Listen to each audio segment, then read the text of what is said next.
ഈ വീട്ടിലൊരു മോമോസ് കൊതിനുള്ളത് കുറച്ച് നാളായിട്ട് മോമോസ് വേണമെന്ന് പറഞ്ഞു. അപ്പോൾ അങ്ങനെ ചിക്കൻ വാങ്ങിയപ്പോൾ കുറച്ച് ചിക്കൻ്റെ പീസുകളൊക്കെ എടുത്ത് മാറ്റി വെച്ചിരുന്നു മാധവിന് മോമോസ് ഉണ്ടാക്കാനായിട്ട്.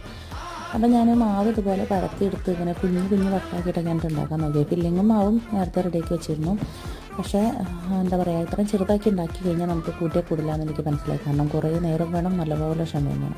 അപ്പോൾ മാധവിന് എന്തായാലും മോമോസാണ് വേണ്ടത്. ഇച്ചിരി വലിപ്പത്തിലാകുമ്പോൾ അതിന് സന്തോഷമായിക്കോട്ടെ എന്ന് വെച്ചിട്ട് തോന്നിയ പോലെയൊക്കെ ആയി പിന്നെ പരത്തൽ കേട്ടോ. അങ്ങനെ ഒരു പരത്തിയെടുത്ത് തോന്നിയ ഷേപ്പിലൊക്കെ ആക്കി മോമോസ് അവസാനം റെഡിയാക്കി. മാധവ് അങ്ങനെ സ്കൂളിൽ നിന്ന് വന്ന് പറഞ്ഞിട്ടുണ്ടായിരുന്നില്ല. ഡ്രസ്സൊക്കെ മാറിക്കഴിഞ്ഞാൽ ആൾ വന്നിരിക്കുന്ന ഒരുപ്പാണ് കേട്ടോ. അപ്പോൾ ഞാൻ വിചാരിച്ചു ഭയങ്കരമായിട്ട് ഞെട്ടി ഭയങ്കര സർപ്രൈസ്ഡാവുന്നു. പക്ഷേ ചെറിയൊരു ഭാവം മാറ്റാക്കിയ മുഖത്ത് വന്നുള്ളൂ കേട്ടോ. എന്നാലും ആൾക്ക് ഭയങ്കര സന്തോഷമായി. അപ്പോൾ അങ്ങനെ കൊതി പറഞ്ഞ സാധനം ഉണ്ടാക്കി കൊടുത്തപ്പോഴത്തെ ഒരു നിർവൃതി എനിക്കും കൊതി പറഞ്ഞ സാധനം കിട്ടിയപ്പോഴത്തെ ഒരു സന്തോഷം അതും അവനും. ഇതൊന്നും തിന്നാൻ പറ്റാണ്ട് ഒരാൾ ബാക്കിൽ ഇത് നോക്കണമുണ്ട് കേട്ടോ.